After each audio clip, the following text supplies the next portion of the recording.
200 o 300 películas que se hacen en aquellos años, porque en vez de 007 se llaman 003 o Z023 o este tipo de cosas, se hacen de manera bárbara. Y aparte pasa otra cosa, que es que ahí empiezan a llegar lo que se llamaron los directores de la generación de la violencia, los americanos, que empiezan a mezclar el policíaco con el cine de acción, y esto crea otro modelo en Italia que se va a ir mimetizando continuamente. Son los años en los que las películas se internacionalizan, empiezan a rodarse en el extranjero, muchos directores ruedan pero cambian su nombre y se lo americanizan para que las películas vayan perdiendo poco a poco el rastro de ser italianas. Y claro, el cine italiano, el valor que tiene siempre es el apego que tiene a su propia realidad. Todo esto se va perdiendo, y ahí el único que queda haciendo intentos es Carlo Lizzani, que es un director extraordinario, y va a hacer dos películas muy importantes, que son... Una la hace en el año 66, se llama Frente al amor y la muerte, pero el título que mola es el italiano, porque es Svegliati e uccidi, despiértate y mata, ni más ni menos, que es un poquito el borrador de esta película que hará después en el 68, que es Banditi a Milano. La película, la importancia que tiene, viene por un lado porque Lizzani es el único director que sigue entroncando su cine con el neorrealismo. Él piensa que la plantilla neorrealista, por años que pasen, sigue siendo válida y va a apostar por ello hasta los años 90, que eran sus últimas películas, siempre con mucho acierto. Pero al mismo tiempo es el director que por primera vez trae la modernidad al cine policíaco.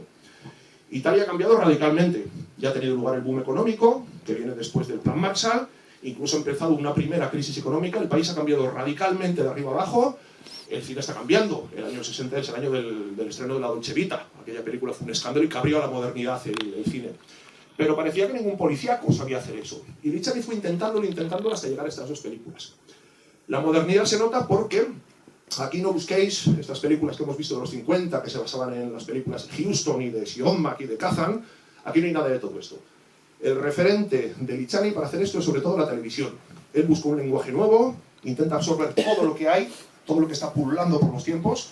La RAI ya es omnipresente, está en todos lados. Ha empezado a hacer un cine nuevo, con un montaje muy rápido, muy similar al del Cinema Verité. Y eso es lo que va a absorber. Vais a ver cómo prácticamente toda la primera parte de la película no entra en acción, porque son pequeños fragmentos de cosas que él va contando pues, con estos recursos de la cámara al hombro, el Super 8, la voz en off y demás historias.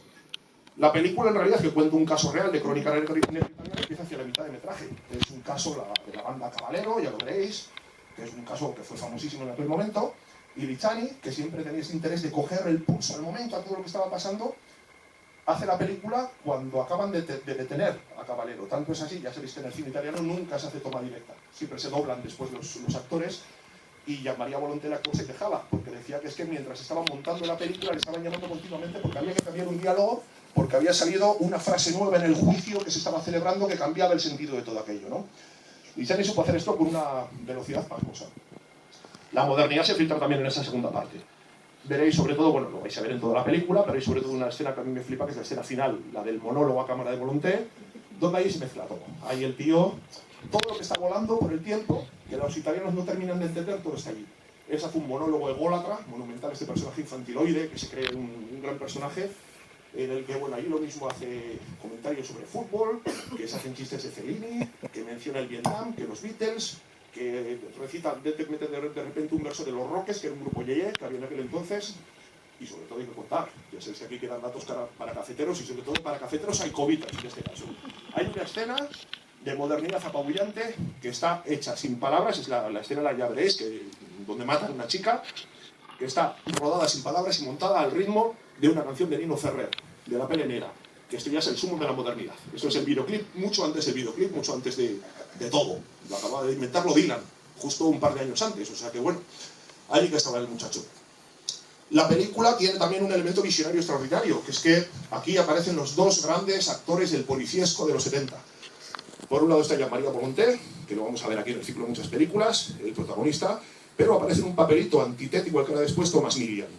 Thomas Milian es un actor que ha llegado de Cuba tras muchos periplos, acaba de aterrizar en Italia y empieza a hacer aquí pequeños papeles en el policíaco. Va a ser la gran estrella, aquí lo tenemos después en películas extraordinarias como Milano Odia, Roma Mano Armada, que las veremos estos días también por aquí. La película, por supuesto, pues, fue vapuleada por todos los críticos, dijeron que esto era una puta mierda, incluso no conviene olvidar que Carlos Pérez Perucha, en la crítica española, dijo que esta era una película fascista. Cosas curiosas, porque Lizzani había estado en la resistencia luchando contra los nazis, pero da igual. O sea, esto habla bien de este punto de vista amplio que siempre ha tenido la crítica en nuestro país, sobre todo, y en Europa en general. Y vamos a ver la peli, guay, porque está en copia estupenda de 35 milímetros. Y guay, siempre ver una película bien, pero en celuloide pues mucho mejor. Joder, pues sí. O sea que nada, le paso a que me acompañe el micrófono.